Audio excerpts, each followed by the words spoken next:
I needed to print a whole bunch of cable chain for my DIY CNC mill, and the 3D printer that I built broke, but there was a new printer that came out, the Creality K1 Max. Therefore, I brought the printer with my own money, and that means now that I can continue making the cable chains for the DIY CNC mill. Well, I guess for a little bit of context on why I went and bought that Creality K1 Max, this machine I built about 7 years ago, keeping in style with the Ginger Engineering way of building things. This is all built out of scrap metal. So we got 40 by 40 box sections at the back here. This is all just aluminium sheet metal that I folded and made fit the clone V6 hot end. There's been a few other modifications over the years, like I used to have a Bowden setup, but ended up taking that off because I wanted to start printing some flexible TPU filaments for my drone. Put the direct drive on that. This machine's been great for years and years now, but started having a few issues with it. And a couple of the issues were I was printing parts and they were definitely not coming out round, which is a bit of a problem when you're trying to fit parts together. So one of the big reasons for that was my belt tensioning wasn't all too great, so I ended up printing this belt tensioner for it. Of course, once I printed the belt tensioner and installed it and things started looking like they were going to be working well, the main board on the back of it, which was an Arduino board with the ramps, but basically I did a bit of testing and unplugging different bits and pieces and found that basically the whole entire main board I think is cooked. So this machine so far has been an absolute workhorse for me. If we go into so on this machine at the moment I've got 6 days, 2 hours and 16 minutes of printing time on it. In that time I have had absolutely no issues with the machine. Now, I've been using Creality Print, which is the slicing software that comes with this particular printer. I've found it to be awesome. I've literally just been using the generic profiles. So far on this machine, I've printed TPU, I've printed ABS, I've printed PETG, and I've also printed the Hyper PLA and just a generic PLA that I had sitting out in this shed for probably a good 6 months. And with all of those different filaments, I've had absolutely no issues whatsoever. So I would recommend this machine. I'm pretty damn happy with it. The fact that it's got a LiDAR sensor, it's got a camera built in so I can do the time lapses, is, for the price of the machine, it's pretty amazing really. I was weighing up to get either the Creality or the Bamboo Labs printer. Mainly I wanted the enclosure so that I could have the option to print carbon fiber, reinforced things, nylons, things like that need the heated chamber.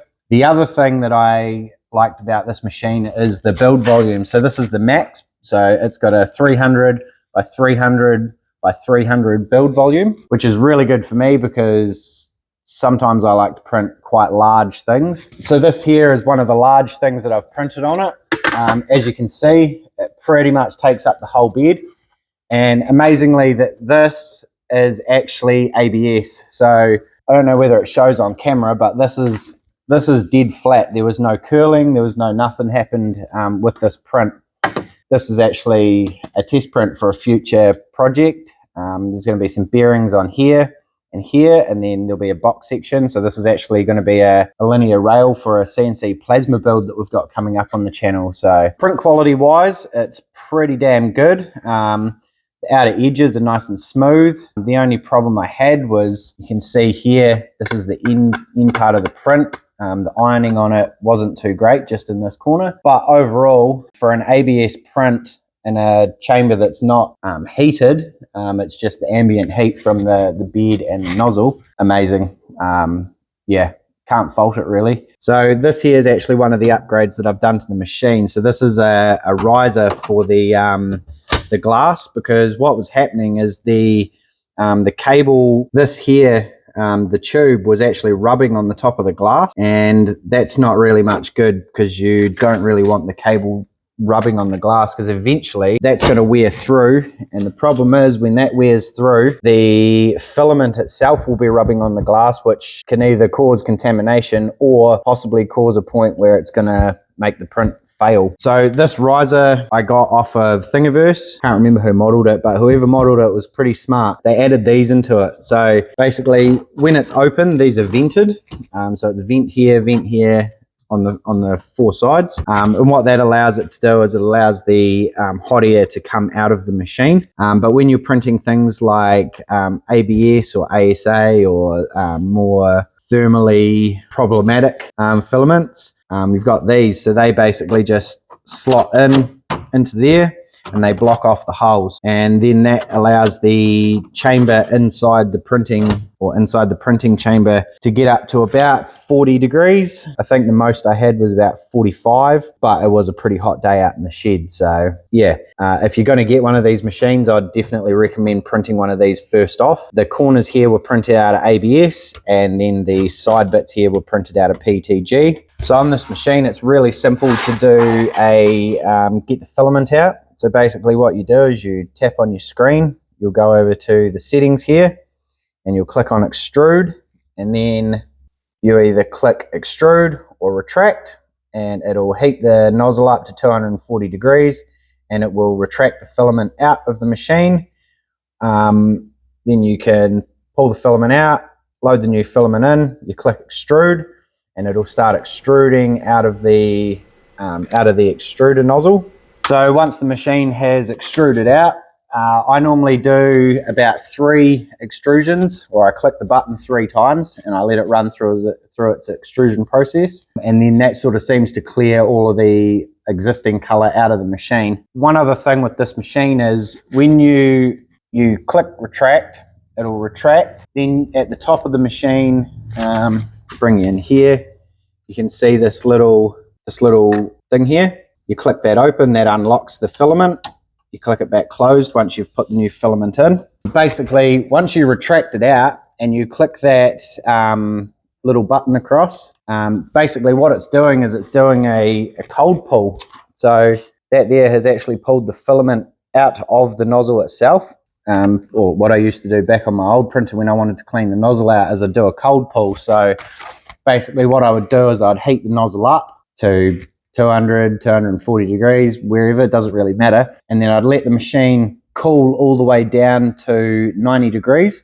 Once it hits 90 degrees, you'd give it a really quick pull. And by that stage, all of the material inside the nozzle itself was solidified. And then when you pulled it out, it would pull out just like that. And then that would sort of clean the end of the nozzle out. So when you put your next lot of filament in, the path would be nice and clean and you shouldn't get any contamination between filaments. So with the machine, I've seen a lot of people having issues with the original hot end inside the machine having problems. This machine actually comes with a second hot end. So in the second hot end, there's another hot end itself. So that's a whole entire hot end with a 0.4 nozzle that can be clicked in, and another silicone sock. Now, people have been saying that the thermistor has been a bit of a problem for them. I personally haven't had any issues with this machine in the 6 days that this machine's been solidly printing. So yeah, I'm not sure what's going on there. Might be just the machines that they've gotten has had a bad hot end, but there was a replacement. And after seeing all those sort of reviews and things, I was getting a bit worried after I'd purchased it. So I also brought the Micro Swiss hot end as well, but I actually haven't had any need to swap out either of those. So I'm just going to keep rocking the original hot end on this machine until it possibly one day fails. But at this stage, I've been printing for 6 days solid, and yeah, it hasn't skipped a beat. I have been using the app with this machine. Again, a lot of people on Facebook and things like that have been saying, oh, I'm having a lot of issues with the app, blah, blah, blah. To be honest, I haven't had really any issues. A couple of times I had it where it wouldn't connect to the camera, but the reason for that was I did the upgrade of the firmware on this machine, and it wasn't until I actually upgraded the app to the next iteration of the app that the camera started working again. So that's not really the printer's fault, that's more my fault for just being lazy and not updating my apps on my phone. I've been using Creality Print, so might jump into the software now and I will show you how I've been slicing things. And right, so we'll open up Creality Print. So this is the main menu that comes up when you open the software. And basically, so this is the environment here that we're going to slice all the parts in. When I printed the mask, that was printed in high quality, so 0.1 mil. If you want a fast print, 0.24 mil, and just your normal print is the 0.2 mil. So basically what I've been doing to slice my parts is, depending on what I'm printing, I'll come over the side here. And you can see here you've got Hyper PLA, carbon fiber, you got your Hyper ABS, and then these are all your generic, just your generic prints. So I'm assuming this is the Hyper ASA. From Creality. But basically, say I was printing a PETG part, literally all I'm doing is I'm coming over here, I'm clicking on generic PETG, and then I select what I want, whether I wanted a high quality print or I just want a fast prototype part. So I'll go and click on fast if that's what I want. That's the bracket inside the software. So then you can do things like you can manipulate the part, you can auto set it up, you can rotate it however you want. All your basic features that you have, you can clone the part. So if you want to, got two parts, you can delete parts. Clicking on here, here's all your options for your support materials. Now, if you want to actually change the parameters inside any of these, so in your fast, your normal, or your high quality, you basically just say click on normal and you come down here and click on edit. Now the edit screen opens up this page basically, which has all of your shell, your infill, your speed, support materials, what material you're using. So this is all your print temperatures. You also can click advanced and it'll give you more options. See, if I click advance away, these are all the options you get. If you click advance, you get a few more options. So that's the same for all of these. So basically, I haven't really played with any settings in here because all of the prints I've been having have been coming out perfect, or as perfect as I need them to be. Maybe if you're doing, say like prints for masks and things like that, you may want to change a few of these settings, but I haven't needed to. And that mask that I printed came out perfectly just with these standard generic settings. So I don't know, up to you. But yeah, basically the only thing I've actually changed is coming into here and clicking on the support material to add support material to the part. And I have been clicking the advanced options for that, for clicking whether I want strong tree supports, slim tree supports, or just normal.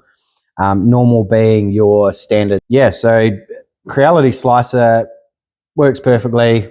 There are other slicers out there now that you can use. I see a lot of people are using Orca Slicer. For the things that I'm doing, printing practical prints for, say, my machine, or parts like this that are like tool holders and things like that, the quality I'm getting out of this machine just with the standard generic print settings, I don't need to change anything. And the whole reason for buying this machine was I have a machine that I can just come in, load a part into, and click on a few buttons, slice it, and send it off to the printer. Job done. So let's say, for example, for this one, we've got our print in there. We don't need any support materials for it. I'm not going to change anything. We're going to go for a fast print. We're going to hit slice.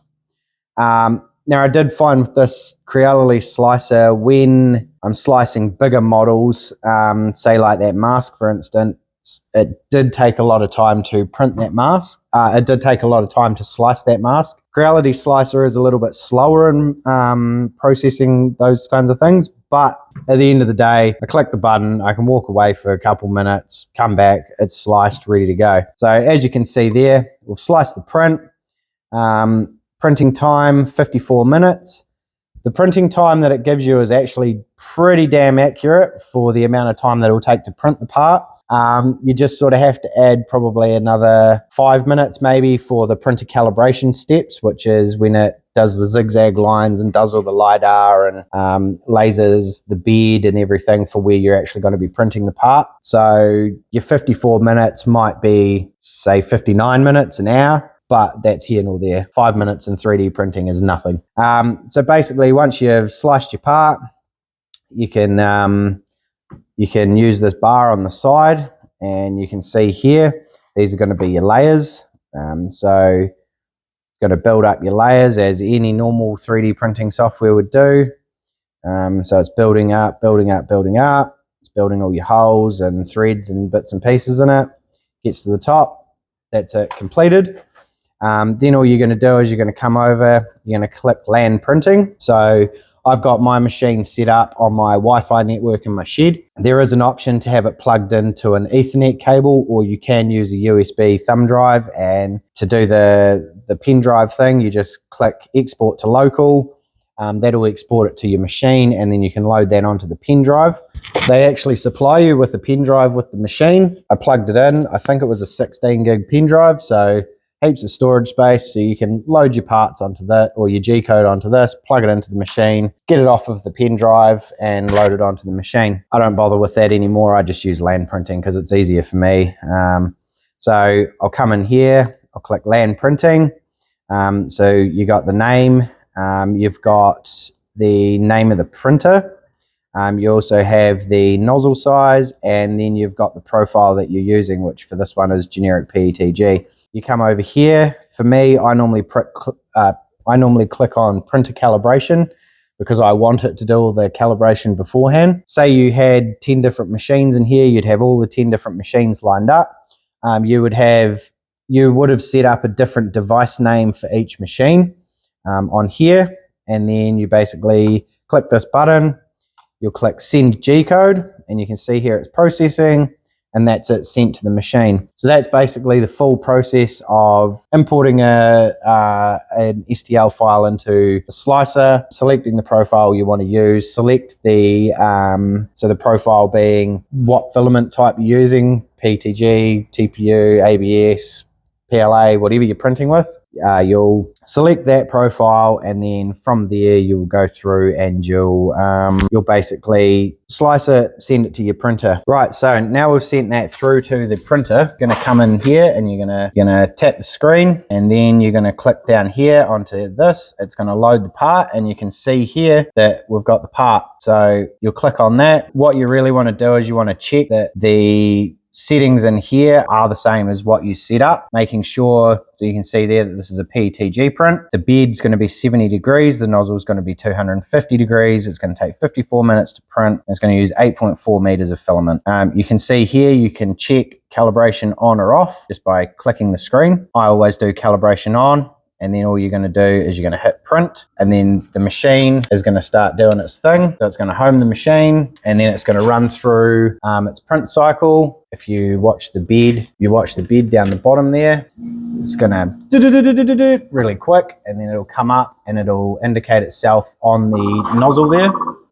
Just check the nozzle. As you can see there, I had a little bit of filament on there. That would actually throw the height, the Z height off. So just check that before you start a print. So as far as practical printing goes on this machine, I've also been printing these timing pulleys. So this timing pulley here has a M38 thread on the inside, which is going to allow me to screw that onto the top of my automatic tool change spindle. And then this here is the encoder that's going to be keeping track of the speed, the direction, and the position of the actual spindle itself, so that when we go through and put the automatic tool change system on it, it'll know exactly where it is and it'll be able to turn.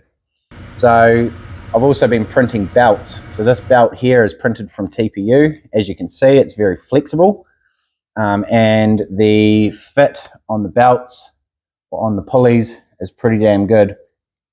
So basically, these pulleys will be connected and mounted like this, and then of course as the spindle turns, the pulley will turn, and then this will send all the signals back to the CNC for PC C82 board controller. So yeah, that'll be a great upgrade for the machine, and having the automatic tool change capabilities is going to be awesome too.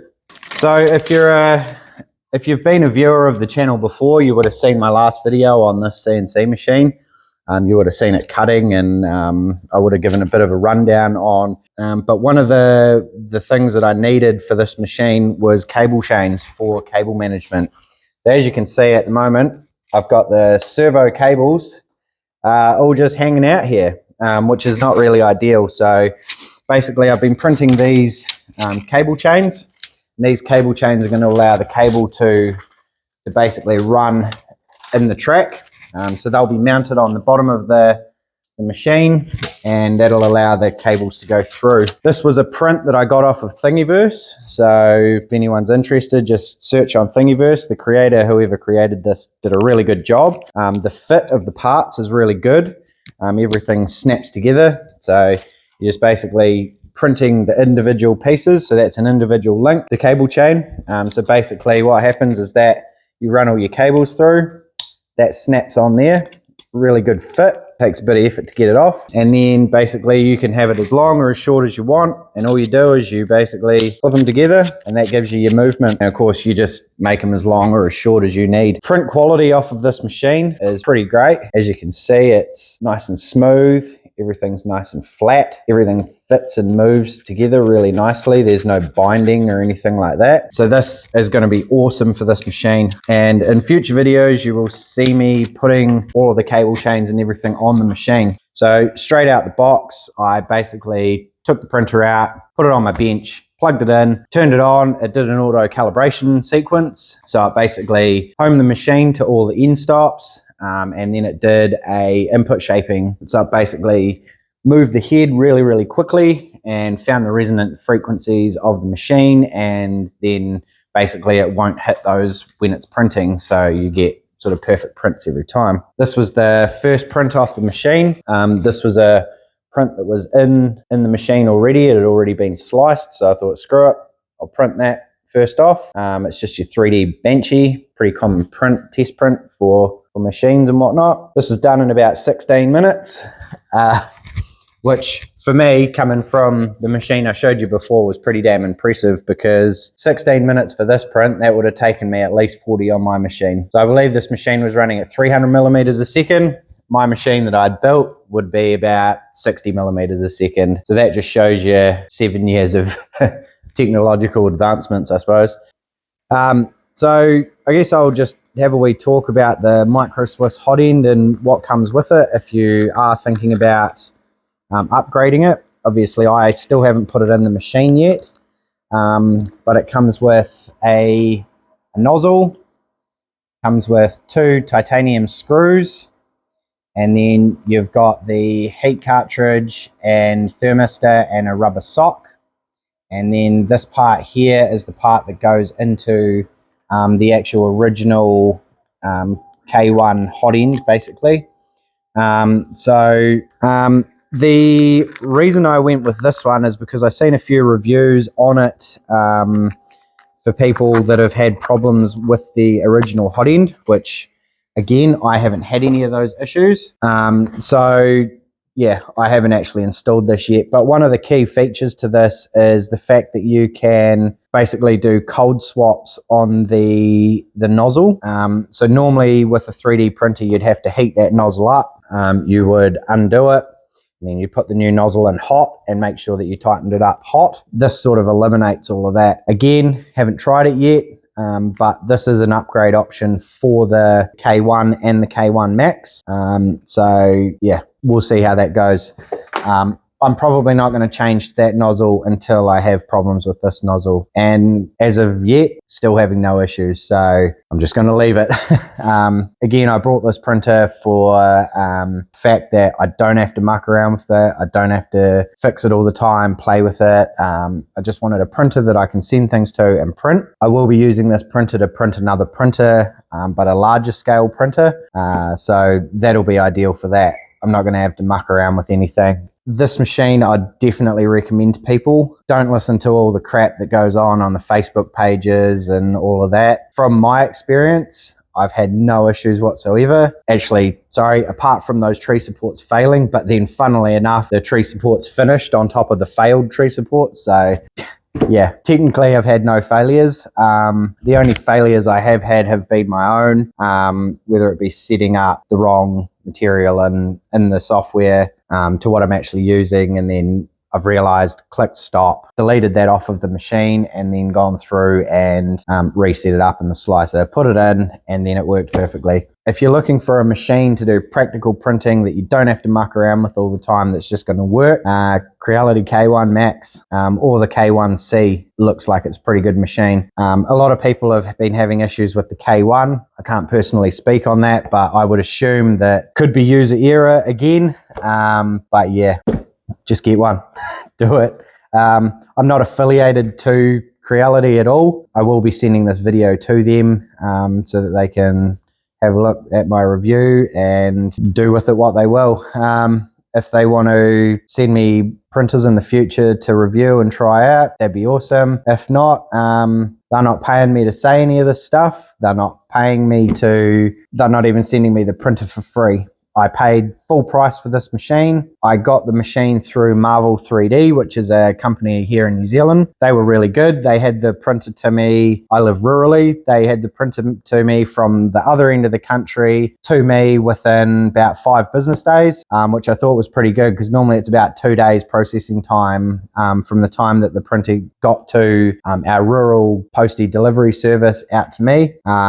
They also supplied me free of charge the ABS and PETG black filament that I've been using in this machine. The filament itself has been awesome. I've had no issues with it. It prints beautifully. So Marvel 3D, who sent me the printer filament, they did send me the filament for free. So yeah, go check out Marvel 3D. Again, not affiliated to them.